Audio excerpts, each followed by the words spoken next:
Welcome to Real Talk Christian Podcast, where we drink coffee and have real conversations on faith, culture, and society. This is Marc Hyde. And Chris Fuller. And today, we are asking the question of, can we talk about Target and what's going on over there in all things commercialism? Happy June, by the way, Fuller. Happy June? Happy June. We'll talk about why it's important in this episode. So you ready? Let's go.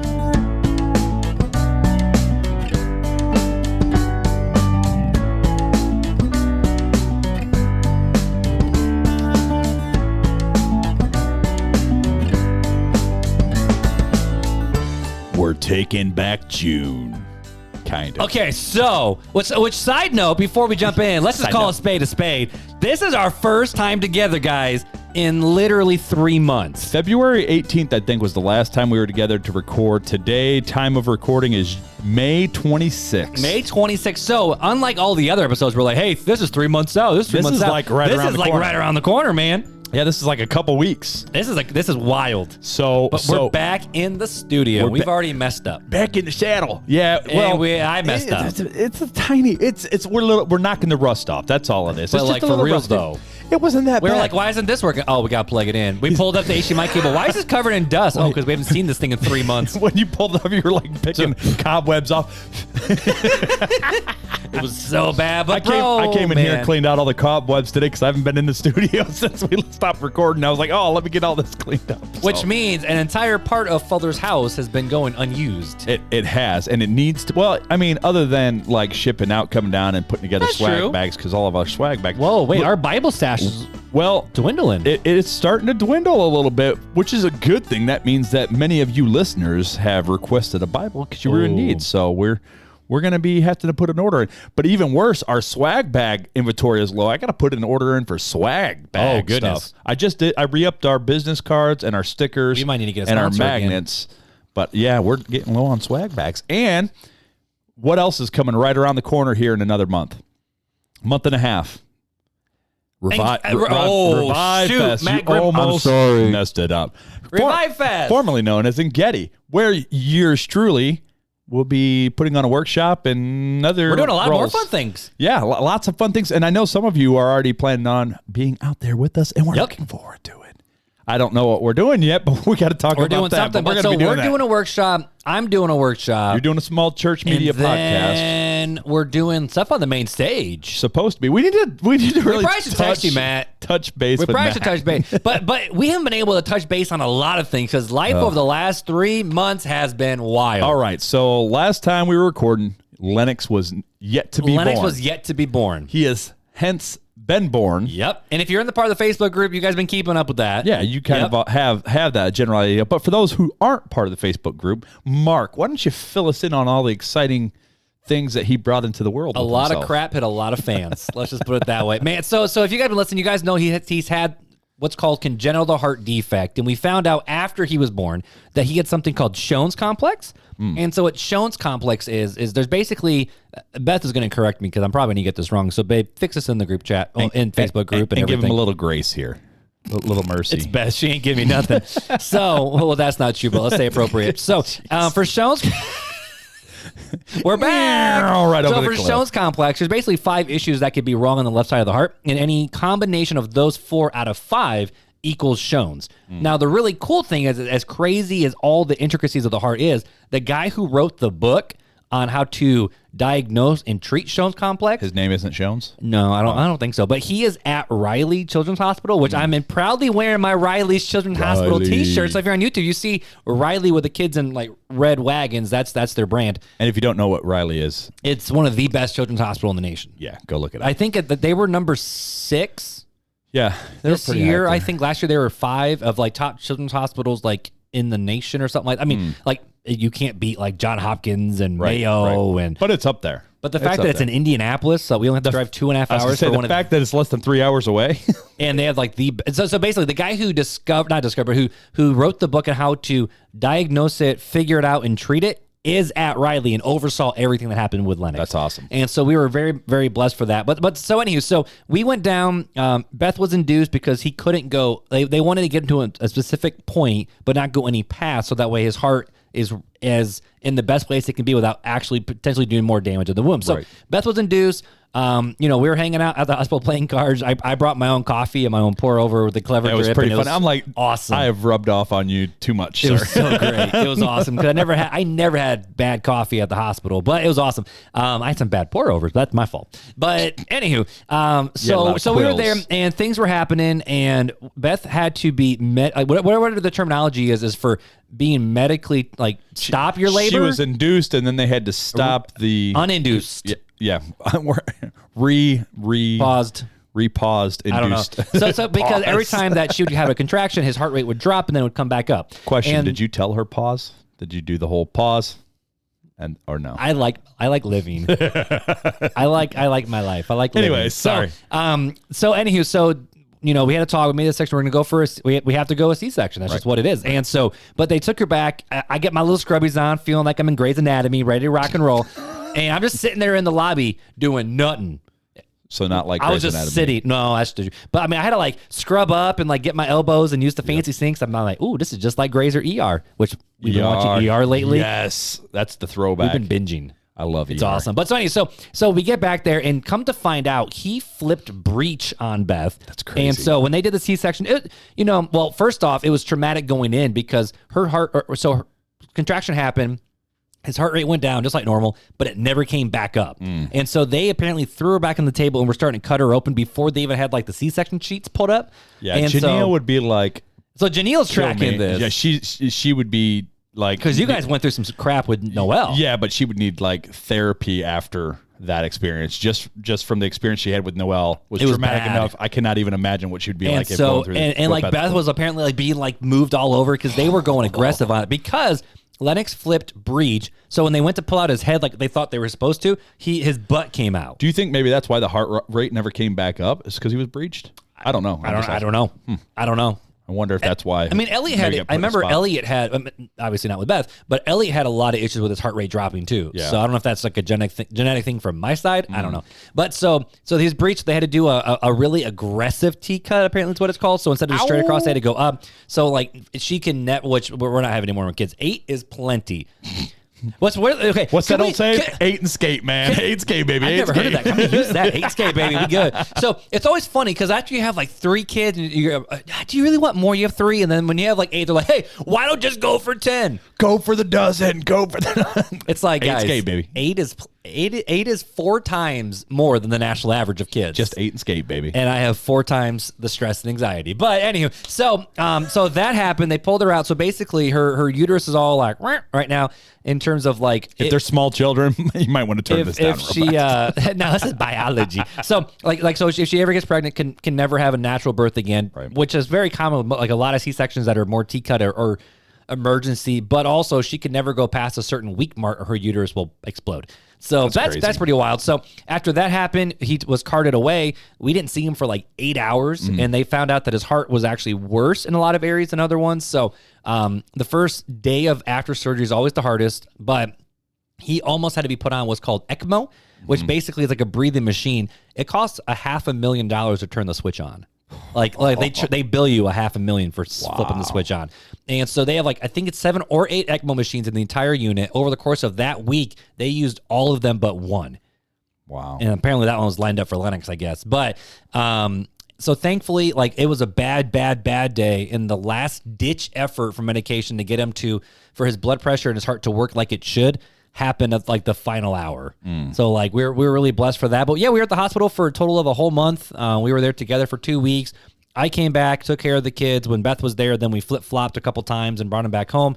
And ever since then, man, I mean, we have to do a lot with his NG tube to feed him, gravity feed. We've been dealing with reflux and weight issues, and he can't get sick, so he had a slight fever, so we had to rush him to the ER, so that was exciting. Yeah, so basically, I've seen you one time for about 3 minutes tops. I just picked something up, didn't I? Or dropped something off? You picked up your kids, man. Oh, that's right. Janelle watched them for me. Because we've been trying to stay away as much as possible because we don't want to expose them to germs. Our kids can barely hold their baby brother. Right, so everybody I know around you's been trying to be real careful with him right now until he gets a little older. He finally got a couple vaccines. I don't remember remember which ones, but and it's not just a simple fact of like, oh, like, anti-vax, vax, whatever. Like, oh, a kid gets sick, whatever. It's the fact of his heart is working so hard just to live that any form of sickness could set it over the top and send him into heart failure. Well, it's like, so Lennox has been around for 3 months now. Yep. And I still he's freaking cute. I still have never seen him in person.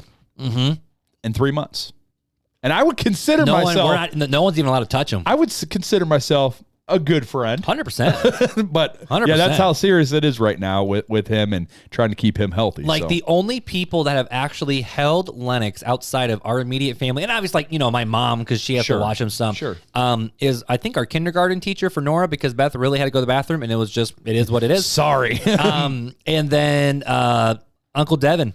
Yeah, I think that's it, because Uncle Devin comes over every Wednesday. We were building that big old playground I don't think did I even put that in the Facebook group of what I was working on, that playground? I can't remember if it was on your personal or if you did put it in the group. Now, you see, you got it. I think your kids have been over there since we had the playground up. They were there last week. Last week, yeah.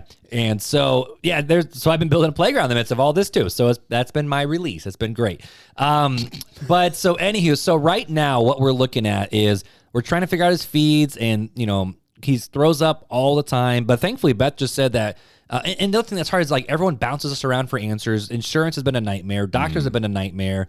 The only people that have been super, super helpful are Wick and one random speech therapist that we're connected with, and that we happen to get connected with. So there's been a lot of blessings that we're very thankful for. Like, we have a cardiologist here in South Bend that's in the Riley's network. That's awesome. Like, he is a Riley's doctor who happens to live in South Bend, and that doesn't happen. Like, Northwest Indiana, we'd be going to University of Chicago. We couldn't go there. So we have a lot of blessings that we have, but it's also hard because, we live so far away from Indy. So right now what we're working on is keeping his weight up, because that's the biggest thing. We have to keep his weight up. We have to watch for fevers. We have to, feel his hands, feel his feet, because if your hands and feet are cold, that could be a sign of you're cold, or your heart's not pumping enough blood to the things. And then we also, I tell you what, dude, I can pop an NG tube in anybody in like 5 seconds. I can pop one of them. If you ever need an NG tube because something happens, bro, I can pop it. And like I actually, my opinion, I did better than the nurses did. So, because the nurses, like, it would get stuck when he was crying, and I'm like, watch this.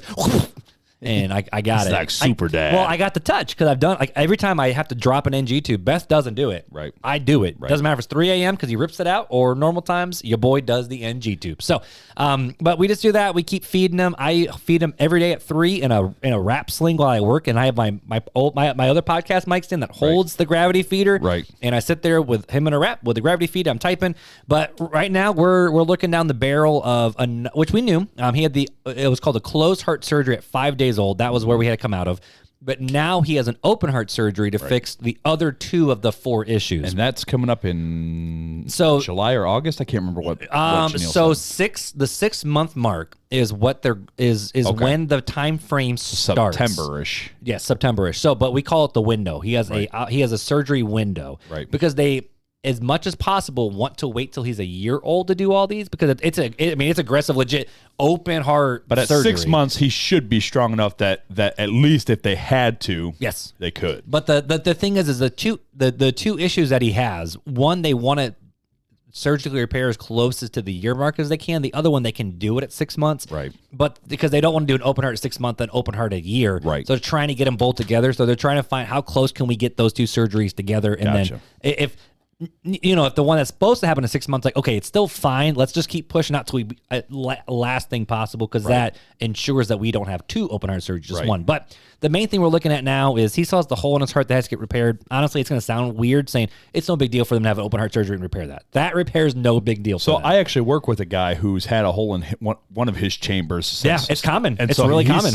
He's in his 60s, and he goes, "Yeah, I've lived a pretty good." He goes, "I didn't even know about it until I was like 60 years old." Yeah, and they found it, and it's like, "Wow, that's crazy." It's common. I don't remember what the percentage was, but like even my nephews, I'm on Beth's side, both of them were born with holes in their heart, but they closed up on their own or enough where they're like, it's fine. Well, that's why I couldn't believe how common it was. It's common. Yeah, I didn't realize that. It's common. And so when you see a lot of these like football players and soccer players, high school, college, pro, whatever, just drop because of cardiac arrest, a lot of times that's one of the issues. But the other thing is it's called the mitro something valve. Well, it's just short for the mitral valve. So basically the valve at the bottom of the heart that kind of goes to all the parts of the body. Right. you're supposed to have a tricuspid valve, and it like the 3 and it like open and closes, but his is only 2. And so what they have to do is they either have to repair it or replace it. If they repair it, it's going to be fine for pretty much the rest of his life. I mean, he's always going to have a cardiologist. He's always going to have blood pressure medication. Always going to have to be watchful. Yes, he's always. I mean, but he can still play sports potentially with this. But if he has to get it repaired, though, he has to go in for an open heart surgery like every 2 years until he's a full-fledged grown adult. So he could have like 9. I mean, maybe I'm looking at this too much, Beth, let me know, but he could have up to like 9 surgeries before he's 18 if they have to repair, or if they have to replace it. Yeah. And then when he's an adult, I think it's like up to 10 years. Wow. And so like as an adult, every 10 years, he has to have an open heart surgery. So we're really praying right now just for that. It's a repair not a replacement. Right. So we're still not out of the woods yet, but supposedly once the second, and we talked with a lot of, I mean, we've met so many people, but apparently after this surgery, if it all goes well and everything's normal, he's going to feel, look, function like a normal baby within no time. So that's awesome. I mean, again, normal's not the answer. We're not trying to go for normal. We're trying to go for just living right now. Listen, normal's boring. You know, you guys are the Hydes. See, you guys don't do normal. No, this kid was like, wait, so all y'all kids got your own traumas, bruh? I'm gonna bring my own. He's like, I call and I raise. But seriously though, like every one of our kids has a traumatic experience, and now we're dealing with like our kids can't even hold their brother, because he can't be sick. Now, I will say it's nice to just say like, no, you can't hold your brother, because there's so many of them that are always like, can I hold? But it sucks because we have to tell our kids, no, you can't hold your brother so many times because it's also that's hard. They can only hold him in like a 20-minute window because of feeding, so he doesn't throw up everything. And then even more than that, like the kids, because like they're kids, they hold them, they jostle them, they move them, they squish them, they move them so much that he will also barf no matter what time it is. So it's not even just like a normal situation where it's like, oh yeah, you want to hold your brother, you can hang out with him, you can rub his head. It's like you can't, like he can't get sick, or if he gets sick, we're going back to Indy.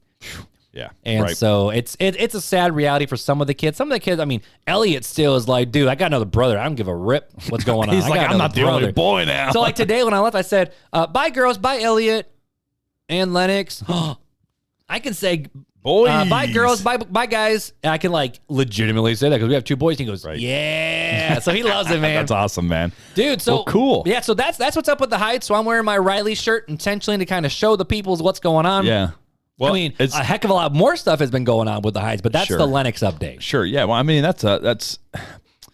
it's sad, but it's cool too to see how God has brought you guys not only closer together as a family, husband and wife, but also brought this little boy. Oh, but it's been freaking hard on me and Beth, man. Oh, I'm sure it has. It's been hard, but he's sustaining you, right? And that's the cool thing, that to be able to see that Lennox is here, right? You guys have him. You're able to spend time with them, and something else didn't. God didn't take him away. When he was born, with everything that you were telling me before the podcast, that it could have happened. There was, and so everyone was like, to this day, people are like, "So are you okay from your birth, Beth?" And she goes, I was until you asked that question. Right. So it's just cool. It's cool how God has sustained you guys. And even though you guys got a long journey ahead, how God is continuing to walk with you through this journey. So I think we've met awesome. So many cool people along the way, man. And we've been able to share our faith. I mean, we intentionally said we will be the favorites on any hall that we're put on for. I said that. Beth is just always the favorite. But I said, we will be the favorites. And so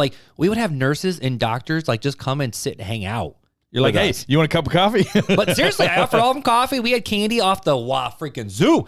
And it was at the point that, most doctors kind of pop in, check, and go. They would, after they would do their rounds, they would come back and just hang out with me. That's awesome. And apparently most doctors, here's just a little tidbit. If you're in the hospital, doctors focus so much on other people. Rarely do they ever get to talk about their own lives. And so once I say, so what's your story? How'd you end up in, Indianapolis? And some people are like, oh, I grew up local. So then you have those conversations, or it's like, well, I'm a traveling nurse. And so you get into those conversations. Right. So if you're ever in the hospital and hanging out, just talk about them, man, because those nurses, they get yelled at, they get screamed at, they get sued, they get all these different things, literally, and they're not humans. Nurses aren't humans for people who are sick and hurting, most of them do it because they love to help people. 100%. So, but at the end of the day, man, they humans. So that's that's my takeaway. If you learn nothing else from this episode, be kind to your nurses. Well, because they could kill you. So no, but just be kind to them. Okay, I don't know how to transition. They can kill you. Welcome back. The last time we got together, real fast before, because we're at the 20-minute mark, Sabrina. You know, Beth told me, she's like, you guys got to stop with the stupid time thing because all of us people have been listening for years. We expect you to go a minute on 20 minutes. So when you say it's been 22 minutes, we're like, yeah, we know. Yeah, but it's for the new people. It's our brand. That's what I told Beth. For the new people. That's what I told Beth. And listen, it's like meatloaf. You got to mention it at least once. And Madam Secretary and Chosen. Anyways, so last time we were together, I was getting ready to go to vacation. So, I found you a little something. Wait, what? I got you a little. Shut up. Has it been hiding? It's been hiding. You down didn't here. bring it down. Has that been hiding? So I found these and I thought of you. Dude, shut up. Little Bob Ross. What the actual heck? And they're not from Target. Bro. That's funny. Dude, you can. Yes, I knew you'd wear them. I knew you'd wear them. So the little inside joke that's been running for years is that Mark looks like Bob Ross. Well, right now my hair's looking fresh. You're looking sleek tonight. But typically when he grows out the fro, he's like straight up Bob Ross's child. I bet Bob Ross for Halloween, man. So that's been the running joke for a lot of years. For those watching YouTube, I keep looking at myself on the camera on the monitor rather than the camera. So did you see the bottom though? Let's get crazy. But you can so they're Bob Ross socks, happy paint with some happy trees, but. It's got the fro that you can feel. There's fuzzy, like the fuzzy sock material for his hair and his beard. This is freaking awesome. So there you go. That's a little something from Tennessee. Hopefully they fit my feet because that's awesome. Fits shoe size 8 to 13. Perfect. See, I knew it. I didn't really think about this until I accidentally bought socks that were just slightly too small, and I'm like, apparently you have to have a sock size. Okay, that sucks. Yeah, that's. Thank you. So. Something else we got from Tennessee was you got me something else? Well, no, it's the coffee we're drinking. See, this is how I was transitioning. I do go to socks and then to Actually, coffee. That's not true because I have another gift over there. Janelle made me sourdough bread. And what else do we got here? And M&M. So talk about the coffee first. All right, so I'll bring up the coffee. We got our Yetis. So we got the Yetis. I got the Chosen. You got your just straight up Yeti. I didn't feel like paying for my company logo because it was like mine's off-brand Yeti, I guess.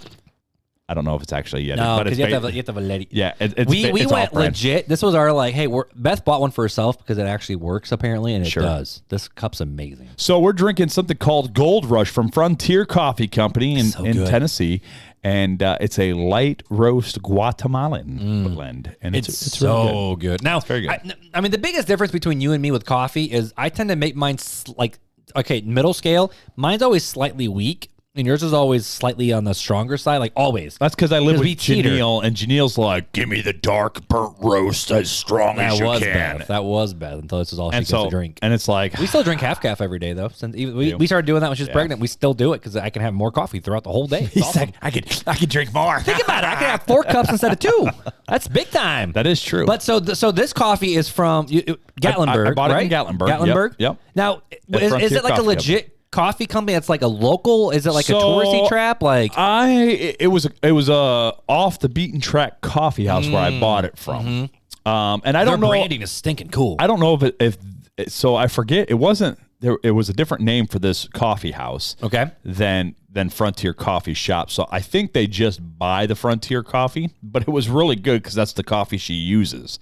And so it was legit. We went in there and had some coffee, and I was like, I gotta get me some beans, and so we're drinking. You can buy the Frontier, which you have, the Frontier Legend 4-pack. Yeah, which is like let's see, we're back on the wagon train. Oh, there's a Davy Crockett blend. Yep, I didn't get that, so I got Lewis and Clark? Lewis and Clark, which is the dark roast. Yep, and then we got the Gold Rush from them. There's an Annie Oakley. Oh, that's funny. I didn't see that one. What else we got? We got the Gold Rush, which that's what we're drinking. We have a Wild Bill. Hey, it's Wild Bill. Where's Billy the Kid? That's awesome. So it's good. But this is some good stuff, man. It's very good because it's. I remember when I first smelled it, I was like, "Ooh, this is kind of like a bit of a breakfast blend." It is, but it's not. When you drink it, it's not a. It's more of a dessert coffee. Yeah, which I thought was weird. It's airy and but it's not very fruity. Nice on the palate. It's not fruity. It's not fruity. It's just very. So it has a little bit of light. earthy to it. It's very light and it's nice on the palate. Which honestly makes sense with the type of branding that they had because they had like the Wild Wild West brand. Like those. It's the Frontier. Because people don't always see. You should post your coffee display to the Facebook group because you have like all your mason jars and you always cut out the front of the bags and tape them on. Like, I do. But this like fits the aesthetic of Janelle's kitchen. It totally does. It's like it lines right up. You sent me the with picture. everything. I'm like, that looks like you guys printed these pictures for your kitchen, but nope, that's just the brand. That's just the brand. I've been drinking this coffee I bought from Home Goods, which I never trust coffee from Home Goods ever. The Red Rooster. The Red Rooster. So Yeah, I found they're good Red Rooster coffee. I smelt it.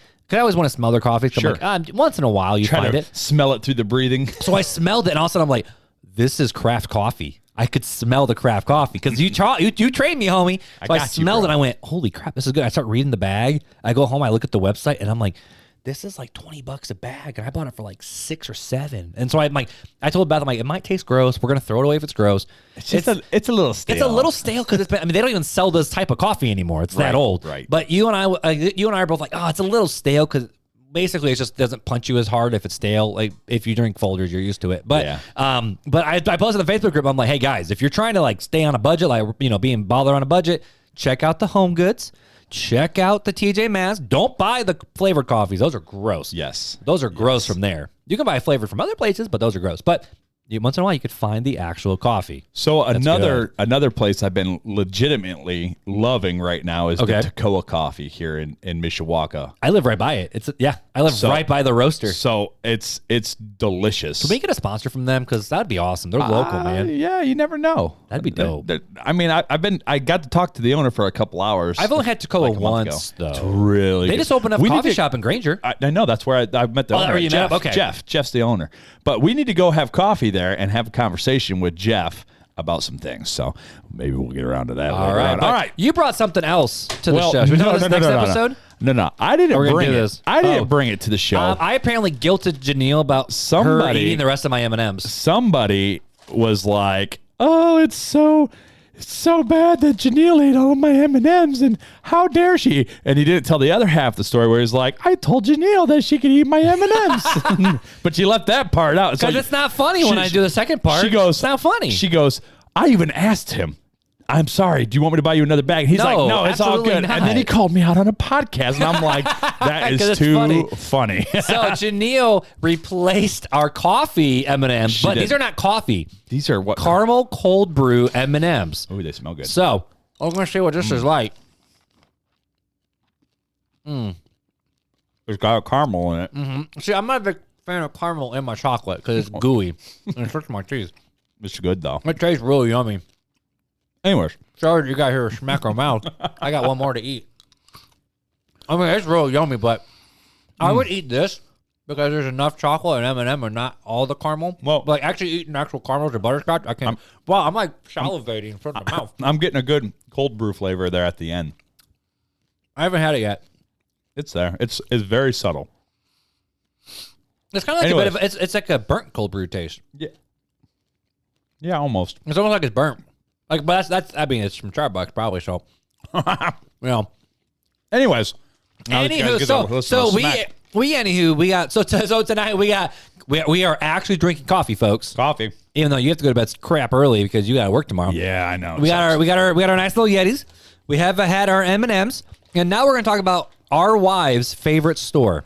Well, I don't know. Is it actually Janelle's anymore? It's Beth's. I don't know if it's. You know why? You know why it's our favorite? No, why? Curbside pickup. That's probably the only thing that Janelle loves about it. I love Cat and Jack brand for kids' clothes. I love me some Cat and Jack.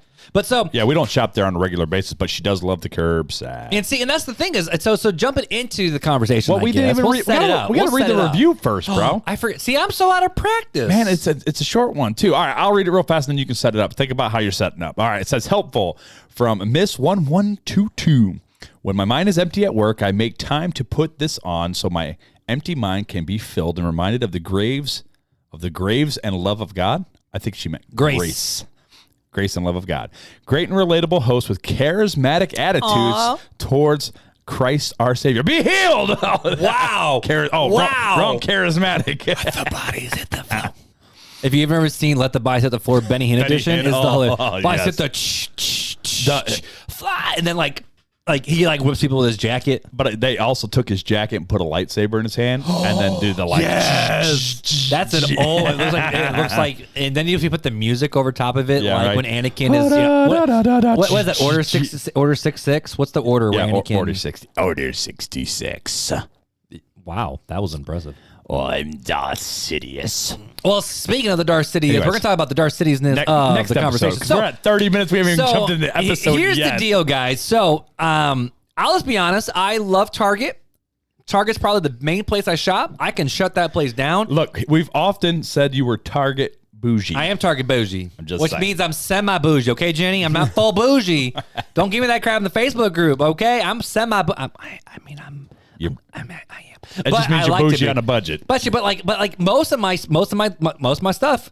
Normally, you can only now. Thankfully, you can find like Harry's. Not because Harry's for shaving or whatnot. Like that used to be only Target, and so the shampoo I used to be only Target. Like just because that just happened to be where they sold it. So Target has been a part of my life for a very long time. But in recent news, now it's middle of June that released in this episode, which is very intentional. But just a couple of weeks ago, there was the new Pride merch collection that was dropped at Target. Now, so with the Pride merch collection at Target, this is nothing new. This is very normal over the last, I think they've been doing it for like 10 years, I think, or something like that. So, I mean, every June you would walk in and they would just have like their Pride section and for the stuff. And it's kind of like, okay, it's whatever. Like, I can't expect a non-Christian company to do, like, if Hobby Lobby put up a Pride section, then there would be talk for conversation. If Chick-fil-A did it, then we'd have talk for conversation. Like, Chick-fil-A had a Pride sauce. All right, you might be pushing the boundaries. That would be because, yeah. But so you just walk in like, oh, that's a Pride section, whatever. But the same for every season. It's like Christmas, you got Christmas section, Halloween, what? I'm not saying that it's a joke, but it is. But it's more the fact of it always happens every single year because June is Pride Month, where the LGBTQ conversation gets to show their pride, with all the rainbows. Which to the older generation, right? It is very shocking.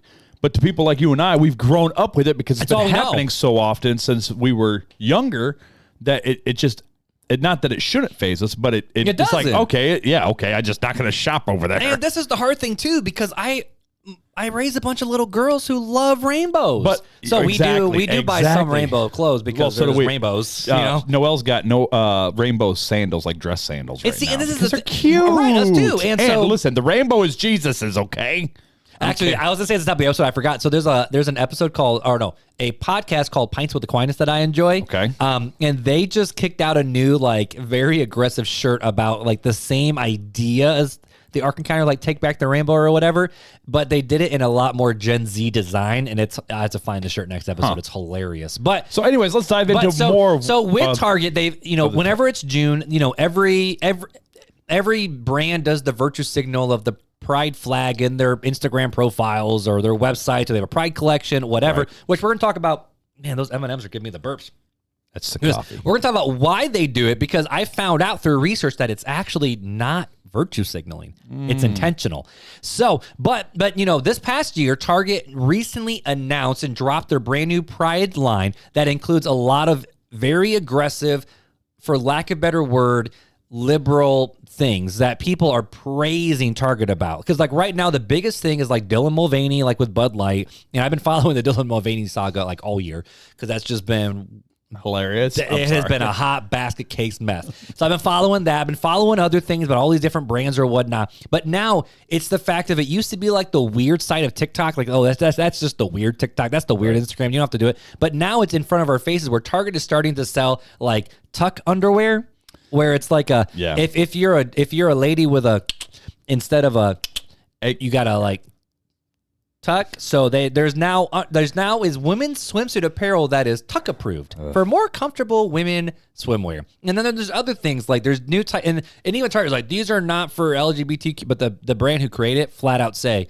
it is what it is. 100%. And so it's like compression. I think it's like, they call them like compression bands or compression bra bands or something like that, where it's like, if you got hide it. Yeah, you got to hide. It's like taping them down. Yeah, it's hide the breast. It's really what it is. And so it's instead of tape. Yeah. So they're starting to come out with these very aggressive lines that are less about just gay pride and more about, they're calling it women's apparel or men's apparel that does this for people who are biologically in their biological genetics is male or female. And now it's not just, it's just gay. It's the fact of we're redefining everything. We're pushing it from the weird sides of society, the fringe of society, into the center of so many people's world. And The other thing that's wild about Target is that's where like Chip and Joanna Gaines' main product is. And they are unapologetically Christian, where they got canceled because of that. Right. And so you have these people who are like... And then they made their own network. Right. We got middle-class fancy people who love me some Target, and all of a sudden it's like, shoot, can we do that now? And then we have the conversations around boycotting, and can we boycott it? Should we not? Like, we've had that here on the episode about, should we stop watching Disney? Should we boycott Starbucks? Should we do all these things? And if you just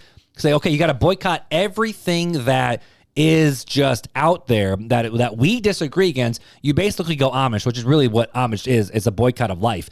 Not life, but boycott of modern growth society. Yeah. So we're kind of left with this whole question around, okay, so is that really the reason why we should be upset? Okay, there's some, yes, we're living in a very LGBTQ friendly environment, and it is what it is. Okay, it's just another swimsuit or whatnot. But then the icing on the cake, and here's where the nosedive happens. Now, the nosedive happened with them swimsuits, but but I'm talking about that's not like hey, we're on the pattern to nosedive, but we're gonna really push it in and take it down. They hired an. Now I want to make sure we do definitions here, because I want to make sure I give credit, not credit. That's very wrong word, but we properly set the stage. But they partnered with an openly satanic artist. Now, Satanist people will say that they don't actually worship Satan in the way that we worship Jesus. He's just a idol that they look to as a source of freedom and rebellion and he's a liberty. Kind of like how, like, because we view Satan and demons and Jesus and angels as real life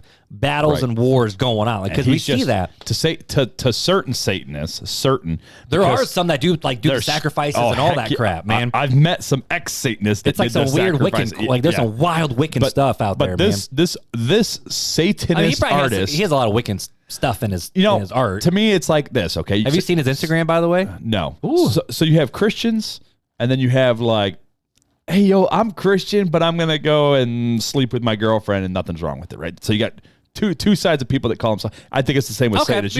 You got a Satanist who actually worships Satan, and then you got a Satanist who's like, well, I like it for the social status of it and the symbolism of it, of freedom, and just do what you want. And I mean, that's why Sam Hunt? No, Sam Smith. Sam Hunt did by like a back road. Sam Smith, who did the Unholy song, and at the Grammys, like dressed up like Satan. So he doesn't worship Satan, but for him, it's a central idea of like freedom and rebellion and all these different things. But to me, they're playing with stuff they don't have any understanding about, and so it's still bad. You know my feeling. Look, you don't even want to get anywhere near that, right? And so they partnered with an openly Satanist artist who creates content that both hates and belittles those who don't ascribe to the worldview. It is blatantly for anything gender affirming and pushing to adults, teens, and kids. So when you look at his artwork, it's not just like, hey, we're gay and like gay pride, like this is just who we are, which, to be honest with you, this is going to sound really bad, but if people,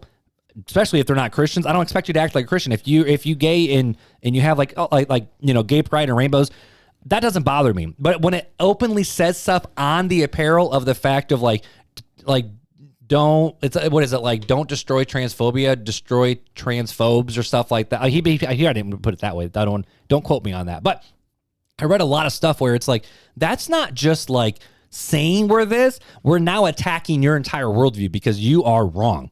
And so there's so much stuff in this art that includes like death and the satanic and the ritual. I mean, there's like, instead of live, laugh, love, it's live, laugh, lesbian, which I think was absolutely hilarious. I'm like, that. So some mom's probably gonna pick that up thinking it's cute and accidentally wear it out, and it's gonna be wild. But there's all these different art where he's openly not just gay and not just like, okay, we're creating stuff that is for those who are in the LGBTQ lifestyle and world, but now we're actually going, not just offering stuff, but we're now attacking everybody else. And so when they partnered with this specific artist, that's when legit all heck broke loose. And now I'm not saying do this. I'm not saying this is okay, but there were people that were like walking around like destroying Targets and like destroying signage and like removing stuff and like taking things and throwing it wherever they wanted to go. I mean, all over social media, there's blast everywhere. That's kind of like that's called vandalism. That's called like a two wrongs, and they don't make a right. So and these are the same people that were mad at Black Lives Matter who were vandalizing street corners, and now they're vandalizing Target. But that's besides the point. But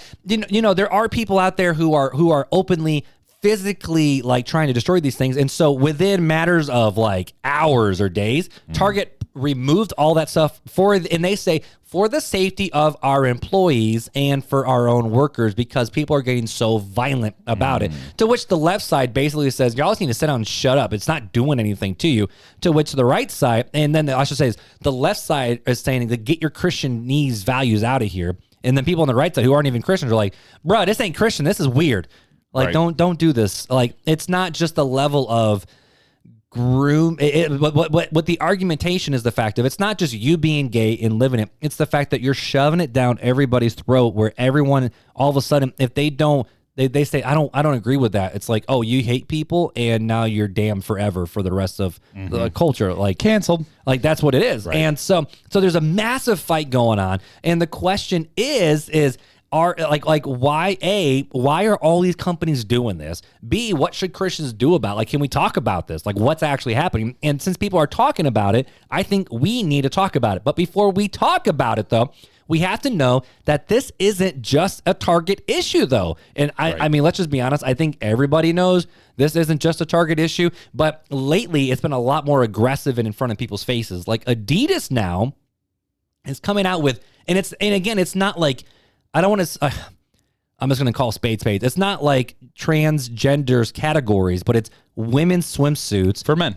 No. They're just women's swimsuits because they're not for men. They're for women. Right. But it's for transgender. But they're women.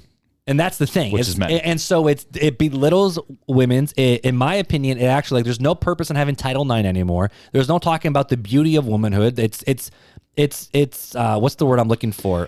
It's a destruction of the image of God value that God has placed upon men and women. Yes, and I agree with that as a Christian. But for even those who aren't Christian, it's the fact of what's the word I'm looking for? What's the word that the left side always says the right does to them? Dehumanize. Dehumanize women. It does. It's just the discrimination against women. Gotcha. Normal women, because that's not a woman. That's a dude with some junk who wants to be a woman. Also, have you noticed that there's really no famous people that came out of nowhere that went from women to dude? It's always dude who went back to girl. Fun fact. So Target has all this stuff going on. Adidas has come out with this massive line for women, and it's all male models. Like you obviously look at it, it's like, bruh, that is a package. That should not be in that. Like that is just weird. And so there's that stuff all over Adidas, like close up on people wearing bras, and the dude got chest hair. Like he ain't a chick. He's a dude. North Face has a wild campaign with, like, I don't know if it's an actual like transgender person or if it's just a drag queen, but like it's like, come out into the woods, because North Face is all about the travel and get out in the outdoors and explore the outdoors. That's what North Face is. And so they had this whole campaign about come out into the woods. It's clever. Yeah. Don't get me wrong. In the marketing world, it's clever. Sure. But it's nasty. It's clickbait. We got Bud Light with Dylan Mulvaney. We got Kate Spade, who also does a lot with Dylan Mulvaney and a bunch of other people too. We got Disney, who just be Disney. They're talking about like, we're gonna remember that Strange World and everything else. The old. Did they fire her? I don't know if they did, but basically, she said the VP or president of something. She basically said, "I have one kid who's binary and one kid who's like gender fluid or whatever, and we're going to push this down people's throat whether they like it or not." And, like and in that board meeting, in a hot mic moment or something like that. No, an employee recorded it and then went, "That's what it was." We launched this mug. So we have all these companies and organizations who, are pushing the gay agenda, and people are talking about the time. It's like, okay, so is this just virtual signaling? Like, why do all these companies have to just change the color of their logos to the gay pride flag? Like, that's supposed to do anything? You got like MLS, Major League Soccer, who all of their jerseys are the gay pride for the month of June. Sure. You got the issue with the World Cup where the British captain, he was gonna wear like the love armband with all the rainbows on it, but it was banned from Qatar, and so they had a whole stink about that. So, but basically, it's the fact of every company leans into, it looks like they're just virtue signaling, kind of like, oh yeah, we do it too, so don't hate us, don't cancel us. Like, here's what it is. But the question that I have is it just virtual signaling or is it more? And San Francisco Giants are doing it this year, the baseball team too. Yep, and LA Dodgers are having the what do they call them, like the gay nuns. What? And basically, okay, I didn't hear that one. No, dude, no, look it up. Look up LA Dodgers with it. And basically, it's like these gay nuns. I think they have like gay Jesus and like gay something weird with Satan and stuff like that. And I've heard that, but I didn't know it was the Dodgers. It's an assault on not just Protestantism, but more on Catholicism. Oh, here it is. Yeah. LA Dodgers condemned for reinventing anti-Catholic LGBTQ group to Pride Night, vulgar and grotesque. Go pound sand. Dodgers are sending a message that Catholics don't matter. Religious advocates says. Like that's the thing is it's not just on the fringes anymore. So I don't know if you guys can see. Well, you're not going to see but it's aggressive and in your face. And honestly, here's the deal, though. Drag queens, they're dragging as like very flamboyant nuns. And it's freaking wild. And honestly, here's the deal: is so much, and that's the thing. So much of America, not just Christians, but so much of America. And I've listened to so many people speak, and they're not Christians at all because you know what? By how many F-bombs they drop. But, they don't like this. But when people stand up, oh, dude, don't get him started. But when people start to stand up against things like this, and not even like violently so, but more just like Hobby Lobby, we're going to donate to a Christian cause. We're going to do this. And all of a sudden it's like, and like they're just destroyed and chopped down. And it's so easy for people. And people, I think, are scared because once you stand up, it's like, you're a homophobe. Boop, you're down. Right. Or it's like, oh, you must hate people. You're down. Oh, Jesus loves everybody, so you should too. And, it's just awful. And, companies keep doing this over and over and over. And if you watch, every time companies do this, their sales go down. Bud Light lost, 20 million or something like that because of it? They're in the tank right now. Even their stocks are doing terrible. Right. And so Target, the same thing. They've had to pull their line. And so people are talking about, we're winning the culture wars. But the thing is if it hurts these businesses to do this, why do they keep doing it? And so is it just virtual signaling and will they eventually stop because they're losing profit from their customers? And I learned just today, actually, while researching this, that there is something called a CEI score. All right. So CEI stands for Corporate Equality Index, which is a score overseen by the Human Rights Campaigns. Remember that like blue bumper sticker with like the yellow equal sign? Yep. Like back when I was in early high school when that came out. Yeah. And so you would have been what, like college? Or no, you would have still been in high school.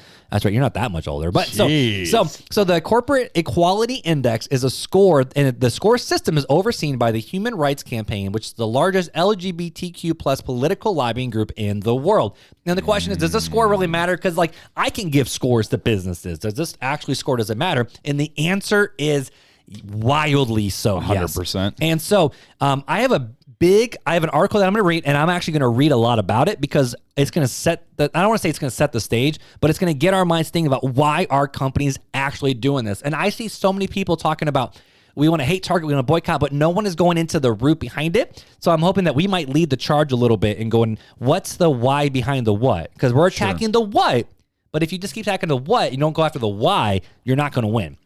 And so I have a massive article from the New York Post, which is also, I think it's owned by Amazon and Bezos. So it's not even like a right-wing magazine. So I'm not bringing no Fox News in because we know what they're going to say. I want to bring in something that is just a common, known for just being I would say, today's culture magazine. So the article is called Inside the CEI System, Pushing Brands to Endorse Celebs Like Dylan Mulvaney. So you ready for story time with Mark?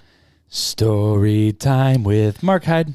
Executives at companies like Nike, Anheuser-Busch, and K-Spade, whose brands endorsements have turned controversial trans influencer Dylan Mulvaney into today's woke, quote-unquote, it girl, aren't just virtual signaling. They're handing out lucrative deals to what were once considered fringe celebrities because they have to, or risk failing an all-important social credit score that could make or break their business. At stake is their Corporate Equality Index, or CEI, score, which is overseen by the Human Rights Campaign, which we just talked about, the largest LGBTQ plus political lobbying group in the world.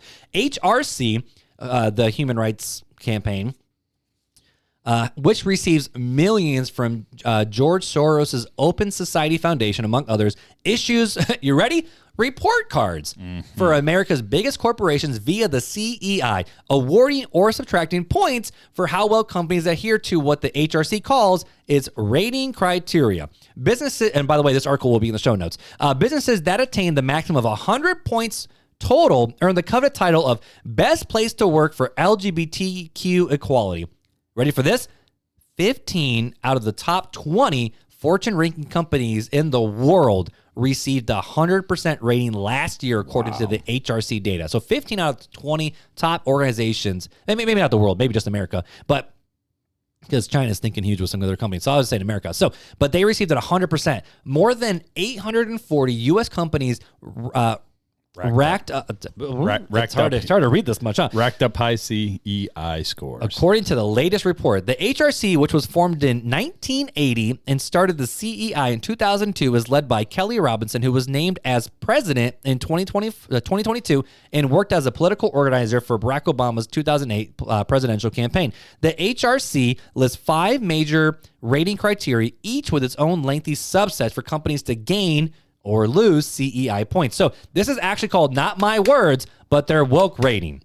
They call it their woke rating now, okay? Like, this isn't me. This is them. It's their woke rating. So let's go over it real fast, because we can't read the whole article. No, I'm not reading the whole thing. Nope. That's infringement rights, but that's true. But so basically, you can get 5 points possible for workforce protections, which is no discrimination for employees for sexual orientation or gender identity. Inclusive benefits, 50 points. Criteria here includes providing health care for sex couples. I think it means same-sex couples. Probably. Supporting an inclusive culture. 25 points includes gender-neutral dress codes and trans-inclusive restrooms and facilities policy.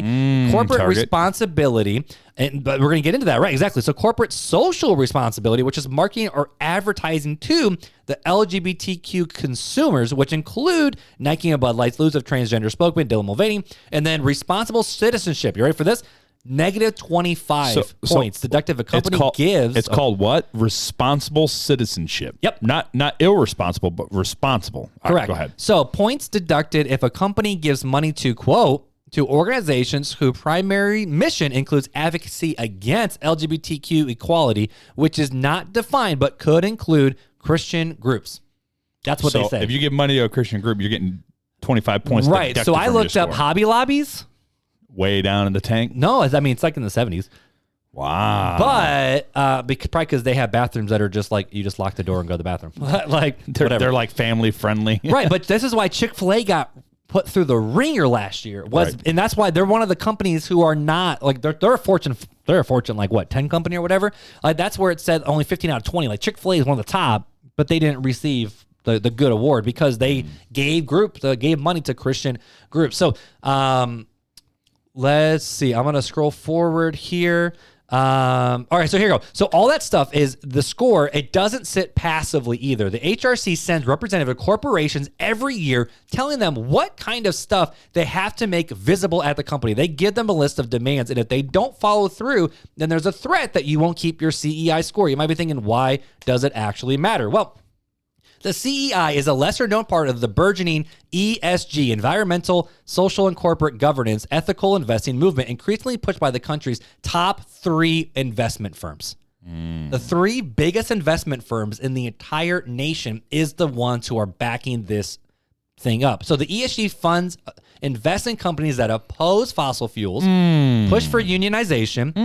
Why you do that, you union? Because. But and stress racial and gender equality over merit in hiring board selection. And again, these are their New York Post words, not my own. As a result, some American CEOs are more concerned about pleasing BlackRock, Vanguard, and State Street Bank, who are among the top shareholders of most American publicly traded corporations, including Nike, Anheuser-Busch, and Kate Spade, than they are about irritating conservatives, numerous sources have told New York Post.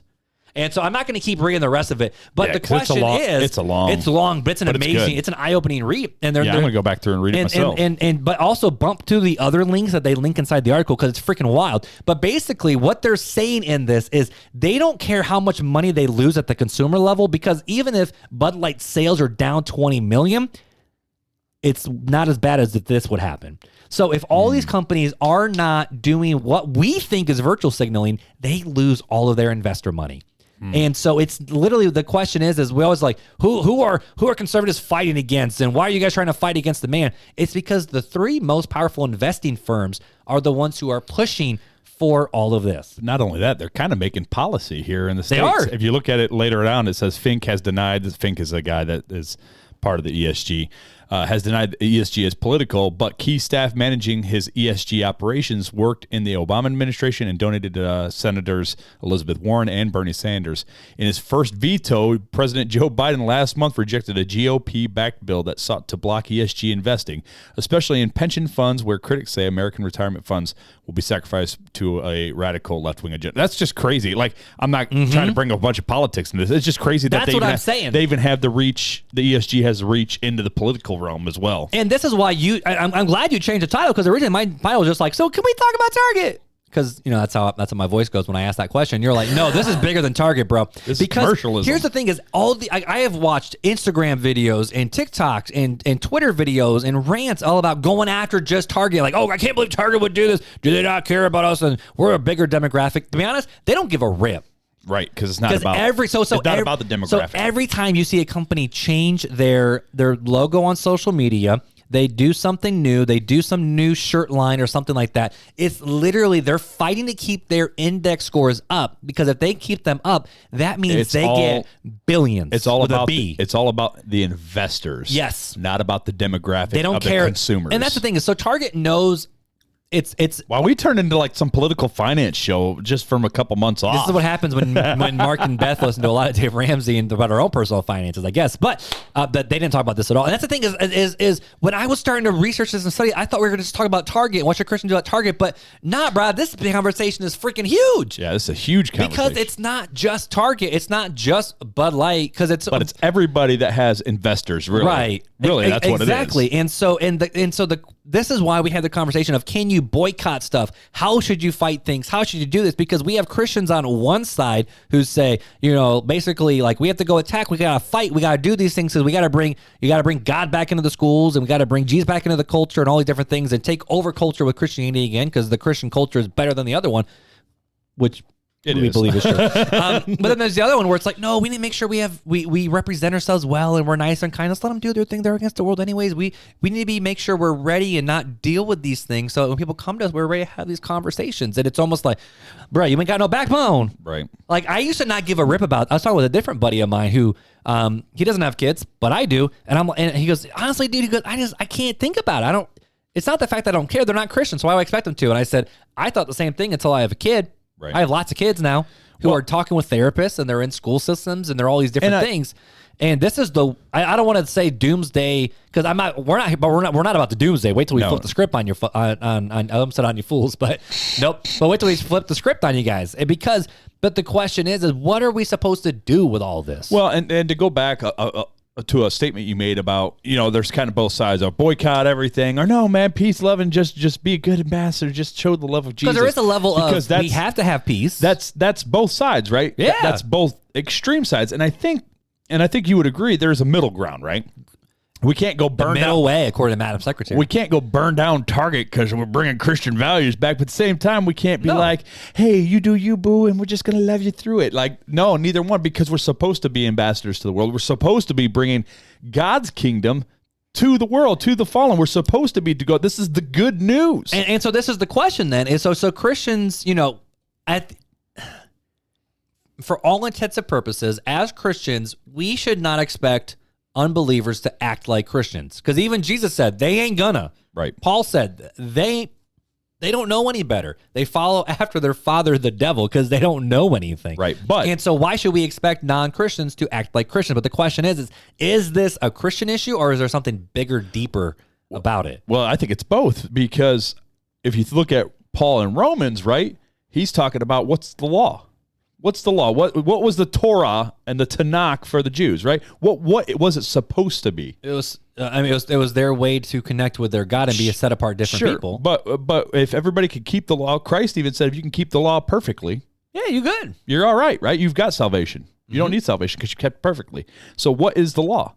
It's the school teacher. It's the schoolmaster to show us, no, we ain't doing it, which is the same thing that Christians could go, hey, look, I love the way Ray Comfort from Way of the Master does it, right? So he's like, hey, have you ever stolen anything? It doesn't matter about the value. It could have been like worth half a penny. Did you ever steal anything?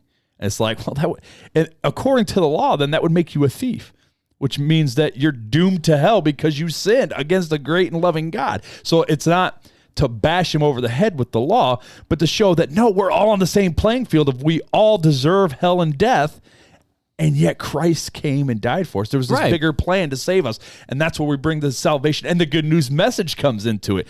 And so I think that there's a practical way. I love the way that Pastor Scott says it, right? He says that... Good old Scott from Southside, which he's going on sabbatical for 3 months? Yeah, something like that. Good for him. But he said, he goes, he learned long ago that that politics needs Christians, that garbage companies need Christians. Why? Let's go. No, keep going. More discard. No. We need some more. Why steel workers need Christians? Steel workers need Christians. Why web designers need Christians? We all need Christians. Why people who work at Target need Christians? Why do McDonald's people, Target people, why do Christians need to be in every aspect of every area? Why? Because we are the ambassadors. We're supposed to not only show Christ, but proclaim Christ into the world. That is our job in every aspect of life. That's our main goal. That was the commission that was given to the disciples, which was passed down to us, that, hey, wherever you are, wherever you go, proclaim my name. And that's why we need to be involved, right?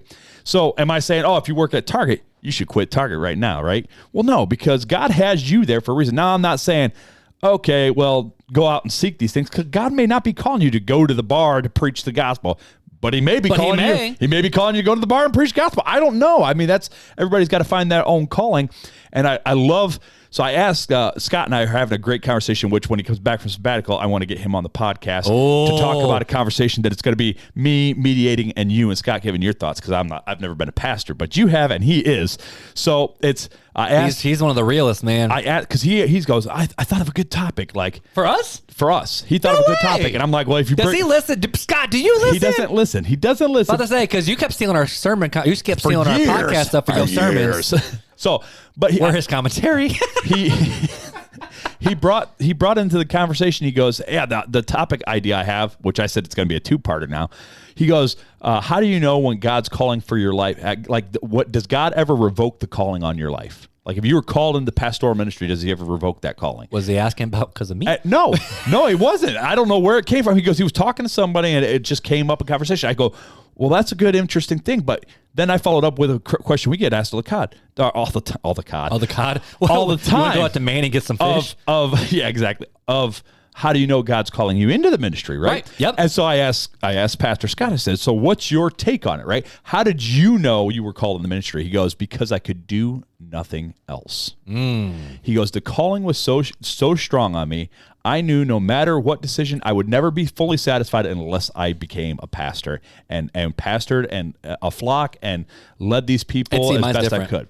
So right. So he was saying for him, that's how he felt he was called. He could do nothing else. And I love the way he said that, because if you got to go to Target to preach the gospel and you can't do nothing else because you feel you need to go to Target and preach the gospel, you better go do it, because you're probably being called by God. Now, I would say that has some limitations. We got to put that in a box, because if you go, well, I gotta call in to go burn down Target. Well, no, that doesn't fit goes against the what God scriptures, says. right? So there is a balance. And that's why we always say go back to scripture with that, right? You know? Exactly. So I think there's a balance of both sides when you look at this issue of should we do this, should we do that? But God calls Christians to be Christians. We are called. What you're saying. We are called to be Christians and be Christ to the world. Let your light so shine before men that they see your good works and glorify your Father in heaven. So whether you're boycotting Target, whether you're boycotting whoever, boycott them in the name of Jesus, but do so in such a manner that you show and exuberate the light and love of Jesus, along with preaching the good news to them at the same time. I think there's a multifaceted thing where now here's the deal, all right? So if someone's sitting here listening, I mean, we haven't even got into all the conversation, and I have a lot of Bible verses yet. So I say let's just keep cruising until it happens, because people apparently like that 2-hour episode we did. Oh my goodness. Dude, people are probably shocked we're still recording right now. My father-in-law goes, 2 hours? Really? I go, was it 2 hours? I don't remember. I said, most people like that, which I'm like, we can't do that every week, guys. Oh, no. That's why we do 2-parters when it gets too long. Right, exactly. So anyways, go ahead. What was I going to say? Wait. Nope, that wasn't what I was going to say. What was I going to say? So there's, we had some talk in the Facebook group about this where I don't remember who posted. Maybe is it Haley? I'm trying to remember.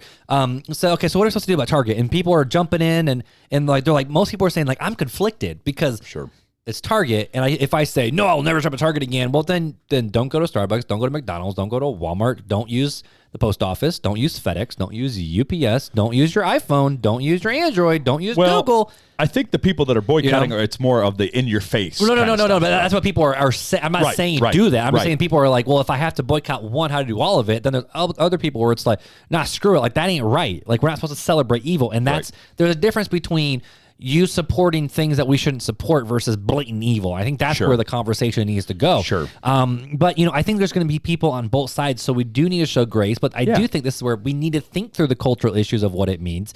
At the end of the day, though, to be honest with you, I think it shows that Target does listen to its people, and they pulled their line. Now, the question is, they pulled it out of... Because let's be honest, people a lot of times like to play the victim card in terms of, we want to make sure our employees aren't in danger of what? Social media?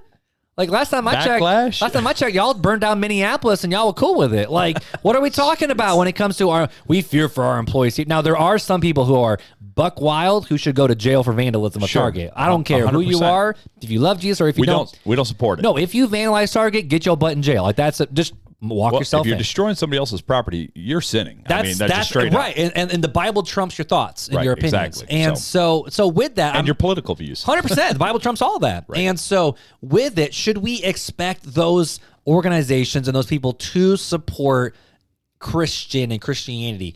No. And in fact, Christians and Christianity are going to have a target on their back. Hobby Lobby has had a target on his back for years. Chick-fil-A has had a target on his back for a while. But the reason why people are always like, yeah, we hate Chick-fil-A, but then they eat that sandwich and they're like, bruh, we going back for seconds, right? Like, you can't mess with, you can't beat with the best. It's the Chick-fil-A sauce. But why are Hobby Lobby and Chick-fil-A some of the best companies in the world? They're bringing in some of the biggest profits in the world, but they're openly Christian. It's because they intentionally follow Jesus with how their employees act and behave, taking off on Sundays and giving people breaks. They actually pay their people decently well. Like they're not like, Nike was under fire for all the cheap labor over the labor and the slave labor. Labor. All these conversations around like, like we need to do this and Christians do this. And it's like, bro, you're hiring slaves to make your shoes for $2 when you're selling them for $300. Like, come on now. Right. And so all these companies, and I don't want to say go woke, go broke, because that's not true. If you go woke, you're going to be a freaking billionaire because of these investment companies.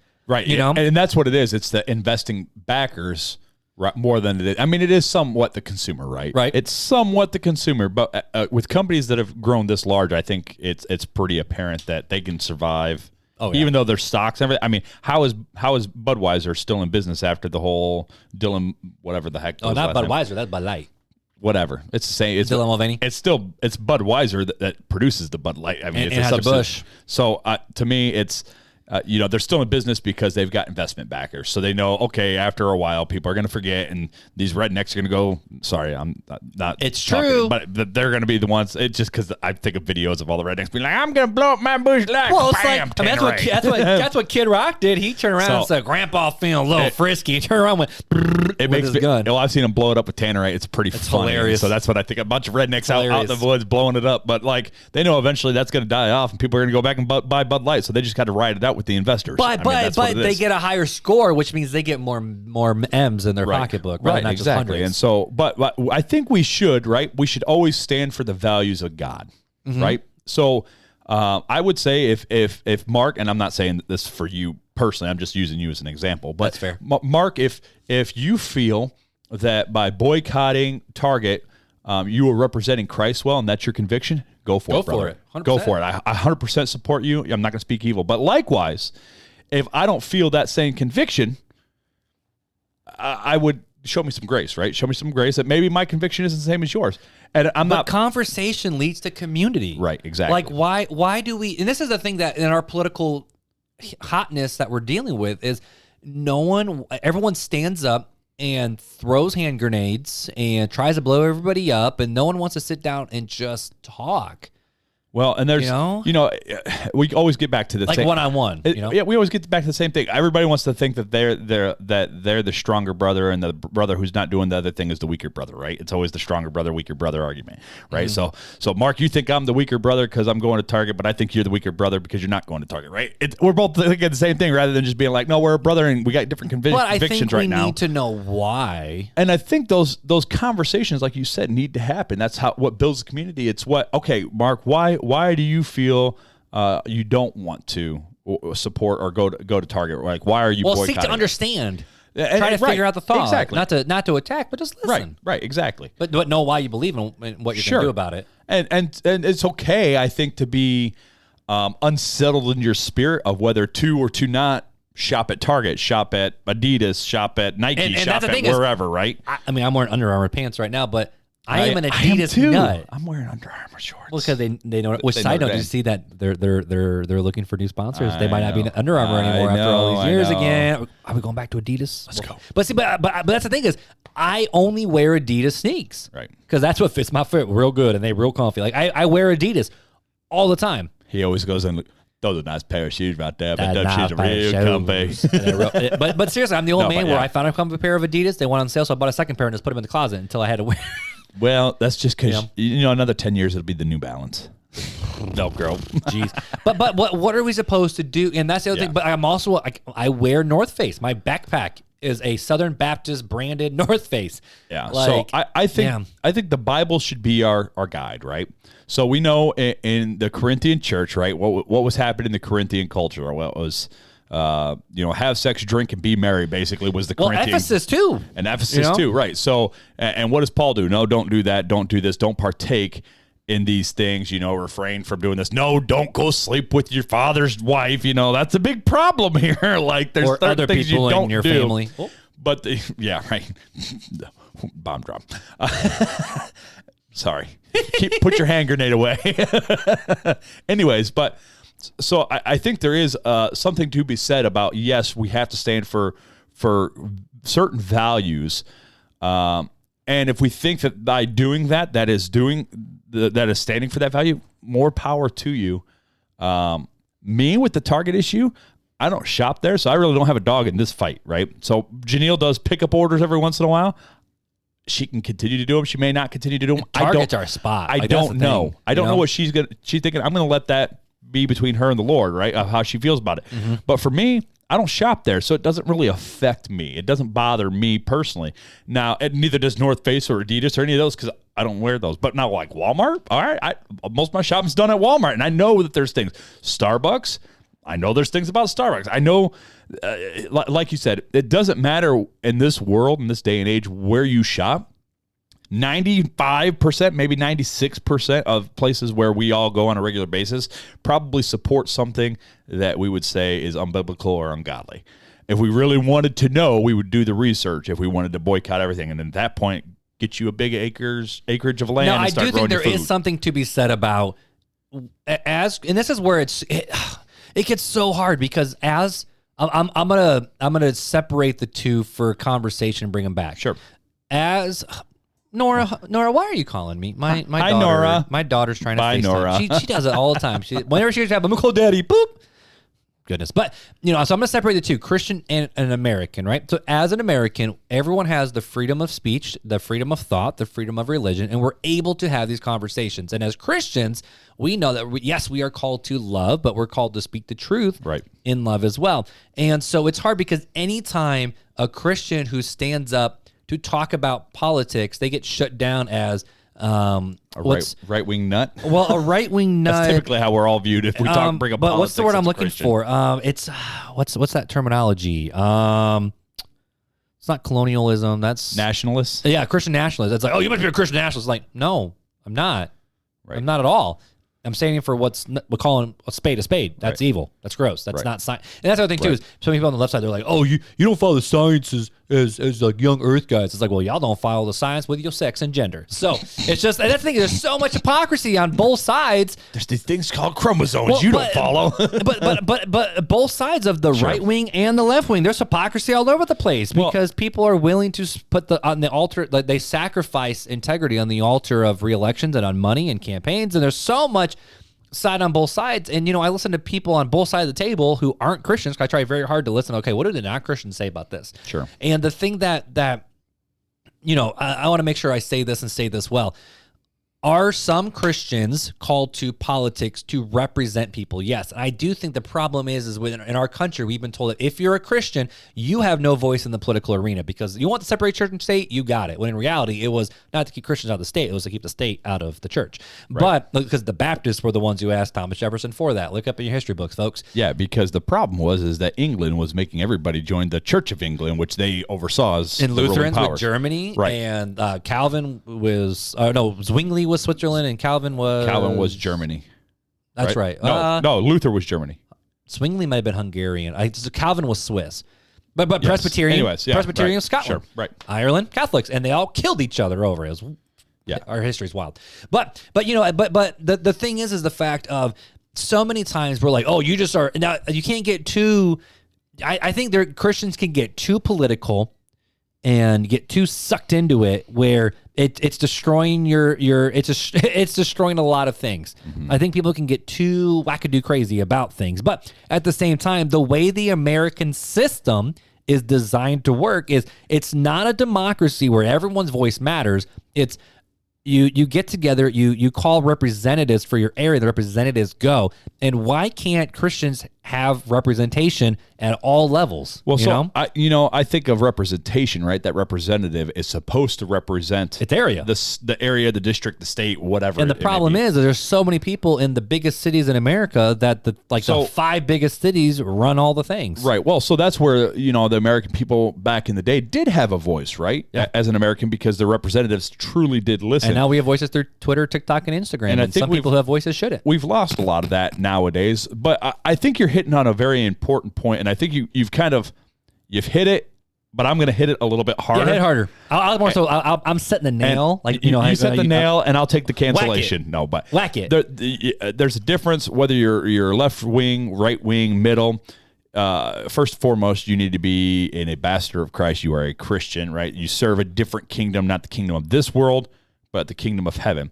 So if in whatever your view may be of politics, or maybe you're not even in America, you're in Canada, and I wrote this question down. If you're outside of America, like I know we have people in England and Finland and sure. We've got people all over New Zealand. Can you let us know what you guys think of all these issues as an outside, not as a not just American? That'd be awesome. Right. But continue.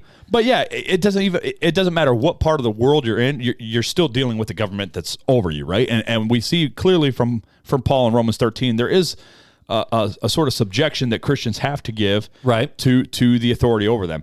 Now we're in a unique position here in the States, right, where we have a little bit more of a voice. That's different. But I think that we have to remember, over everything, we are ambassadors of Christ, right? Over nationalism, Republican, Democrat, liberal, conservative. I mean, typically the conservative, right-wing, nationalists, they do align a little bit better with Christians, but I don't think all of them fully line up with Christians. And I'm thinking of several people who are political figures that I'm not going to name right now that I could say that don't, right, fully. They have a lot of the values, but they don't have all the values of what a Christian should have, nor do any of us.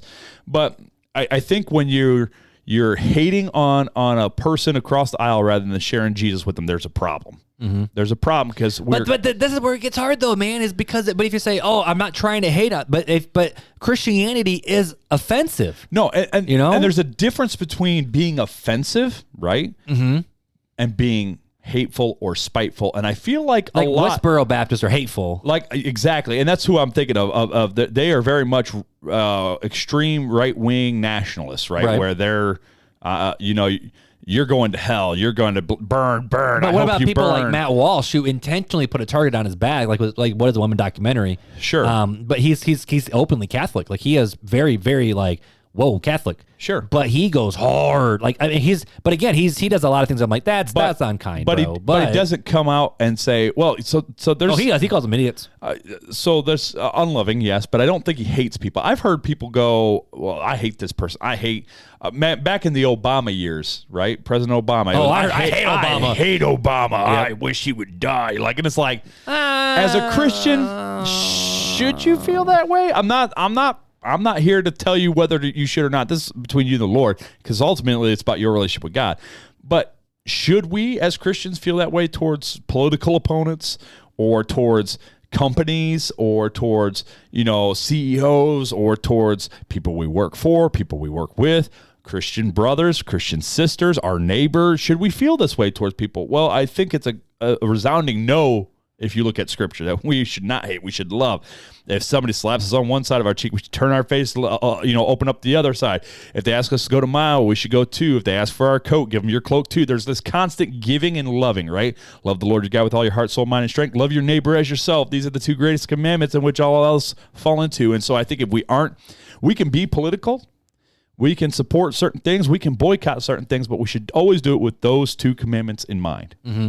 Loving God, loving others. But then coming out of that, there's the practical reality of what we're also living in, where we do have a voice, we're able to vote, we're able to stand up and talk. I think there's ways to do it and ways not to do it. I think blasting people on social media is not the way to do it for everybody, but I do think there are certain people with certain platforms where that's what their platform is. And you know what? There are people who, in my opinion, they feel called to go do some things that I'm like, oh, heck no. Like there's one guy who goes around, he records going into these churches and he's not trying to cause a ruckus. He just asks questions and people get mad at him because they're very liberal churches. Right. And so if that's what he feels called to do to kind of shed some light into that, it's fine. That's not what everyone's called to do.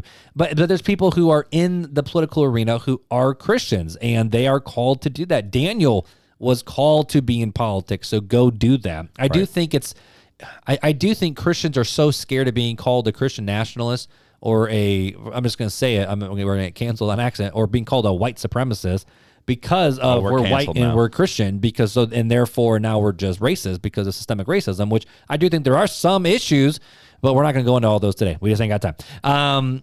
But at the same token, Christians are scared to talk about it, or I don't think when Christians do talk about it, they just don't do it well. But I think, and this is where I want to bring in some of the Bible verses too, because we haven't talked a lot of Bible yet. Yeah, go ahead and bring them in. Is when the idea of what are Christians called to do, and when is it time to stand up and speak, and when is it not time to stand up and speak? And I have a bunch of different verses, but I'm just going to read the shorter ones and then in Romans 12 as well. So I'm going to read the short ones first and then get into Romans 12. Copy. So Proverbs 3:7 says, "Do not be wise in your own eyes. Fear the Lord, turn away from evil." We're called to turn, okay?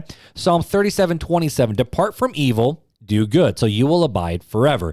Psalm 34:14, Depart from evil and do good. Seek peace and pursue it. Proverbs 17:15, "He who justifies the wicked and he who condemns the righteous, both of them are like an abomination to the Lord." So we're going to get some more, but so far what we're seeing is we're called to turn, and we're going to let God deal with them. Right. That's what we're reading so far. But in the New Testament, we'll see in Romans 12:9-21, it says this, and this is about Christian. This is called Christian ethics. If you look at the pericope on any Bible, it says Christian ethics or Christian living. It says, "Let love be without hypocrisy. Detest evil. Cling to what is good. Love one another deeply as brothers and sisters. Take the lead in honoring one another. Do not lack diligence and zeal. Be fervent in the Lord. Serve the Lord. Rejoice in hope. Be patient in affliction. Be persistent in prayer." I feel like that's a good verse for us to think about in today's culture. "Share with the saints in their needs. Pursue hospitality. Bless those who persecute you. Bless," and you ready? "Do not curse." Right. Well, okay, what are we supposed to do with that? "Rejoice with those who rejoice. Weep with those who weep. Live in harmony with one another. Do not be proud. Instead, associate with the humble. Do not be wise in your own estimation. Do not repay anyone evil for evil." That's what we call vandalizing Target. But "Give careful thought to do what is honorable in everyone's eyes. If room," ready, here we go, "as far as it depends on you, live at peace with everyone. Friends, do not avenge yourselves. Instead, leave room for God's wrath, because it is written, 'Vengeance belongs to me, and I will repay,' says the Lord. But if your enemy is hungry, feed him. If he's thirsty, give him something to drink. For in doing so, you will heap fiery coals on his head. Do not be conquered by evil, but conquer evil with good." So when we see this from Paul, what he's trying to say in this was a letter written to Rome, right, the Mecca of the world. Yes. the centralized Very much so. location of the entire empire That by was which the world. Christianity was formed. Right. And so he's writing to these Christians and saying, you are going to have affliction, because it says, be patient, pray for one another in your afflictions. But in doing such, repay kindness for their evil. So when they're mean to you, you should turn around and be kind to them. Now, I think there's a question of is, at what point do you answer a fool according to their folly versus don't answer a fool according to his folly, right? And so I think there is a level of wisdom that we need to have in having those conversations, because even Jesus says, if they don't accept you, just brush your feet off to the disciples, just brush your feet off and go off to the next city. I got them. Or don't cast your pearls before swine. So I think there is a level of, at what point do we just say, y'all so screwed up, we can't even have this conversation? And I think it's easy to see, right? Well, I say that. In some circumstances, it's easy to see. In the case of when you're talking to somebody, you can see, is their mind actually inquisitive about it? Or is it just they're looking for, it doesn't matter. Looking for a fight. It doesn't matter what you say, you're no longer, you're never going to win them over. And You're that's never it. going to make any sense. I have a certain person in my family that we don't bring it, like I talked to my mom about it. It's like you don't bring it up, because that's literally, don't answer a fool unless they bring, like what is it? That's their folly. It says, don't answer a fool unless you basically become an idiot with them, I think is right. The Marc Hyde translation. It's Proverbs. But we don't bring it up because there's no conversation. Right. And so I think at that point, that's when you kind of just say, okay. And then at that point, I think you come and you pray for those who do evil against you, right? Or you know, that's where you heap, doing so, you heap fiery coals upon their head by if they're thirsty, give them a drink. You take care of them. You still do right by them. You pray for them, but you don't expect anything out of them. Right. And I mean, even when you look at I brought all of Isaiah 5. I'm not going to read the whole chapter. Go back and read Isaiah 5, guys. But in verse 20, it says, woe to the, it doesn't say, go, pity a fool, go Mr. T on their face. It says, woe to those, and whenever it says woe, it means God's coming. Woe to those who call evil good and good evil, and substitute darkness for light and light for darkness, who substitute bitter for sweet and sweet for bitter. And whenever you see a woe passage, whoa. That's like us, that literally saying, Jesus going, bruh, it coming. And so in today's culture, I think there's a bit of a double-edged sword, again, that we talked about at the beginning, where as Americans, we do need to be aware of what's happening. There are ways, and I think Christians should be involved in the political arena. Mm-hmm. I think that we should have a voice in it, because that's just America. And once America stops everyone's voices, like I think the Satanist has just as much a voice in the American political system as Christians do, because that's how America was built. Is that the ideal?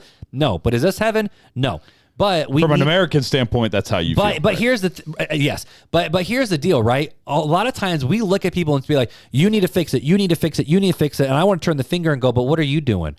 Right. Because that's the question I have for people who are like, "Well, they just need to do this and this and this." And I'm like, "Okay, so what have you done about it?" Well, and so in our country, right? Who's your neighbor? We can do things. We can vote. We can do stuff like that, right? Those are the ways we can.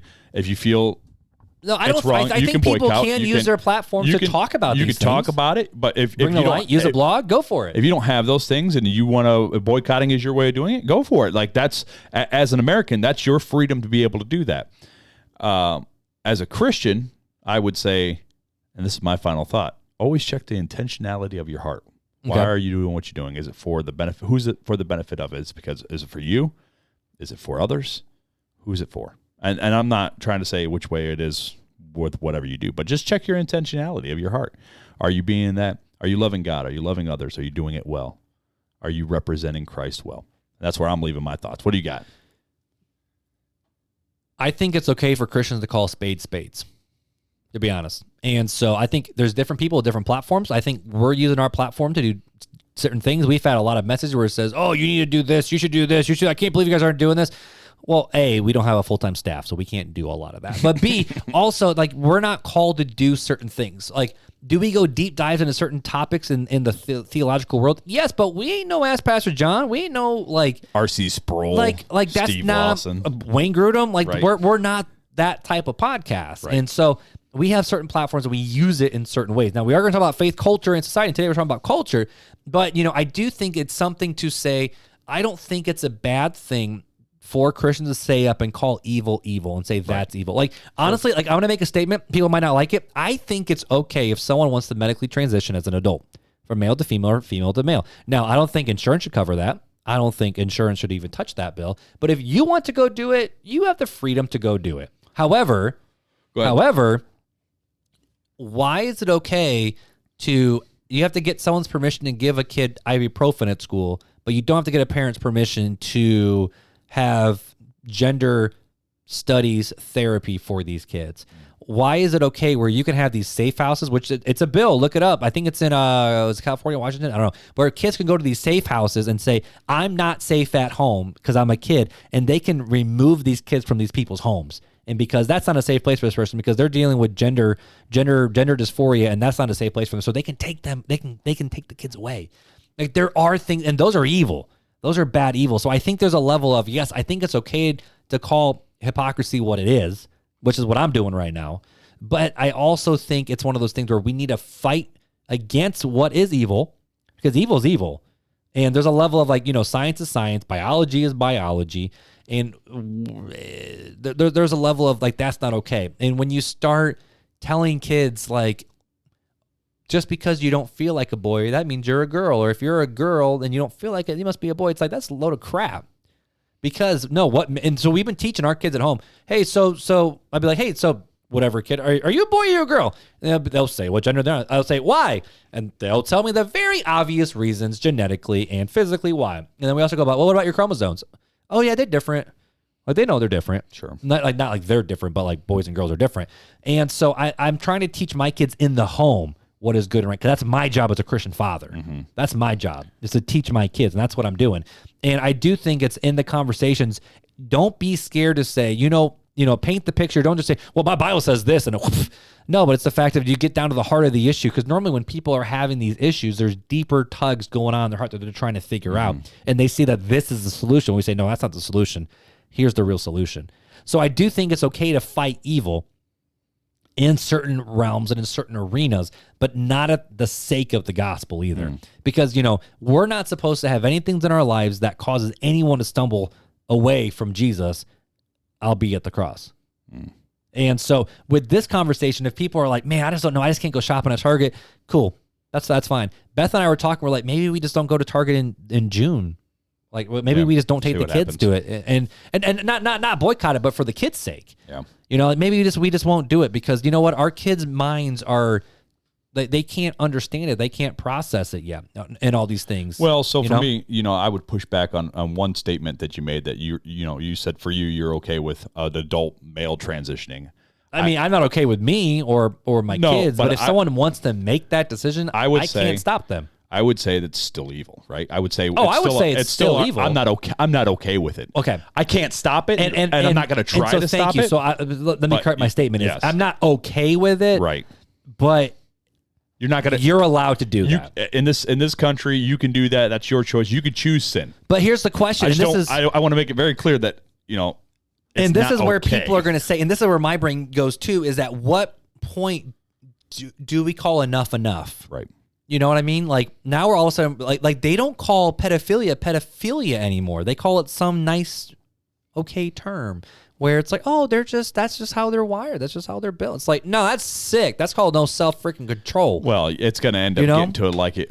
Yeah. I mean, I just read an article the other day about how they're doing temporary wives and their 10-year-old girls over in certain Arab countries. Where they marry them for like 6 hours and have their way and then leave. And then they get a writ of divorce. That's what they can do in their culture. And to me, I think that's called not horrific, having that's biblically awful. Wrong, and just ethically, humanly disgusting. Like, it's just, I can't. Yeah. And that's the thing is this is a question, I think, less about politics and more about ethics is really what it comes down to. And to be honest, the world does not have a godly ethic. The Bible says that, their gods are their gods are their stomach, and their end is destruction, or something like that. Or basically whatever they desire, whatever they want, they do it, and they're going to get destroyed. Right. And I think there's a level of Christians that, yes, we can look for the greater hope. We have a living hope in Jesus. We know that woe to them to do evil, but what are we called to do? At one day, we're going to stand before God, and now people who are Christians, who are in the political arena, have to stand up and give an account for what they did in that area, in the same way that you and I have to give an account for whatever world we're living in doing that. But ultimately, we have to give account for ourselves and say, okay, so what did you do? good and faithful servant. I gave you 10 talents. What'd you do with them? Did you bury them or did you use them? Right.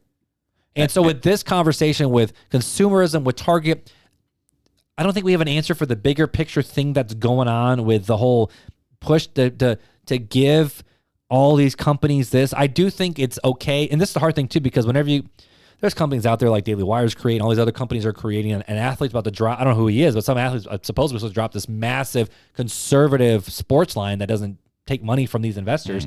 And so it sucks because a lot of times when you do that, they cost like 20 times more than just going to Walmart or Target. So that kind of sucks. But you know, if you have the means and you're able to, sure, support the small business, support the small Christian business, support all these people. 100%. Like, you know, and there's some people who work with me because I'm a Christian, but there's many people who work with me just because I have a good reputation. Well, and you're a small business. They'd rather help the little guy. Right. And that's the reputation I'm trying to have is I'm a Christian first. I have tattoos that are unapologetic Christian. I say it on my website, and not the fact that I'm a Christian, so work with me. But it's the fact of every time I work with somebody, I got Jesus on my sleeve. Right. And I have to give an account for that because I'm his ambassador. So what am I going to give account for in whatever realm or arena I find myself? And so if you are in the political arena, if you are in the schoolroom as a teacher in the public school system, that is your arena to shine for Jesus. So what are you going to do about it? And we can't give you that answer, which kind of sucks that we're going to have this conversation, have fun figuring it out. But I do think there's a level of we have to hate evil and cling to what's good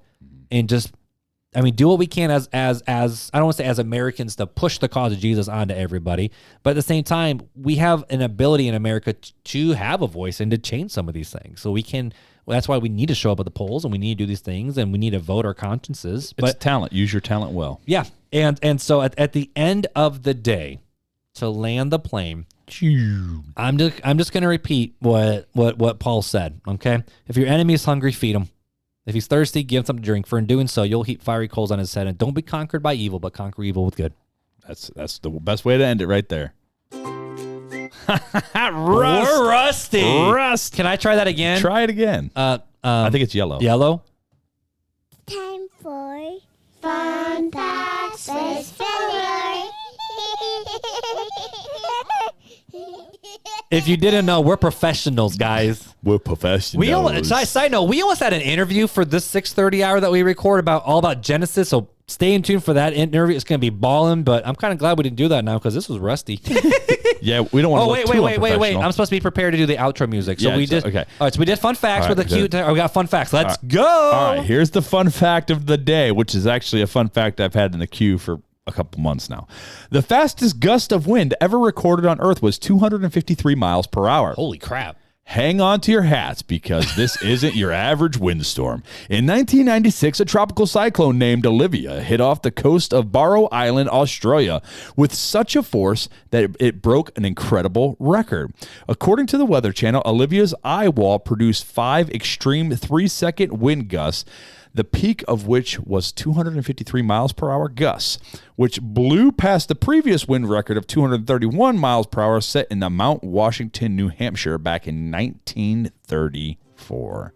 You know, my question is what does that feel like? Okay, so when you're jumping out of a plane and falling down, like you're parachuting, sure. Like, what would that mile an hour feel like in comparison to that? I have no idea. Because like when we get like 30 miles an hour winds, I'm like, bro, Nora's so skinny, she's gonna get picked up and whipped out of here real fast. So when we went to Gatlinburg Pigeon Forge area, was it windy? We went to the Wonderworks Museum.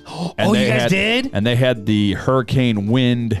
The little tube or whatever. And so I was the only one that did it. My kids didn't want to do it, but when I did it, I think they said it was 90 mile per hour winds. And this is 3 times that. 4 times that. 3 times that. It would push you back kind of powerful. I mean, so yeah, this is 3 times more. Yeah, that's wild. That's you know what crazy. else is pretty powerful? What's that? Leaving reviews for us on Spotify and Apple Podcasts. So if you've been listening for a while, here's the deal, okay? We know because of our stats, we get about 4,000 people who listen to this podcast, which is nuts. The fact that, and we also have, we just looked at it, 1,000 people almost. We're getting close to 1,000 subscribers or something like that. 853 on YouTube. That's not really that close, but you know, on Spotify, we're getting close to 1,000 reviews, which is nuts over there.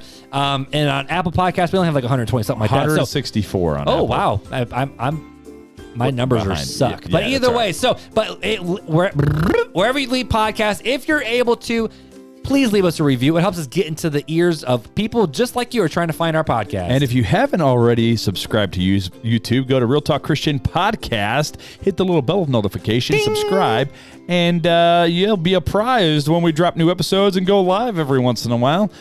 We've had the talks of more things coming out. Life's been crazy, so we haven't got it. But go ahead and check that out. And like Mark said, if you haven't left us a review, leave us a review. Do it. If you are in need of a Bible, reach out to us. We got a few Bibles left. If you're in need of one, we can send one out to you. We just need a name and an address. And I checked 974 ratings on Spotify. So we need 26 as of time of recording, guys. So let's get it out there. Let's get after it. Let's help other people find the show and be encouraged in their Christian walk, guys. We love you. We're happy recording again. And we'll see you guys next time. But until then, take it easy.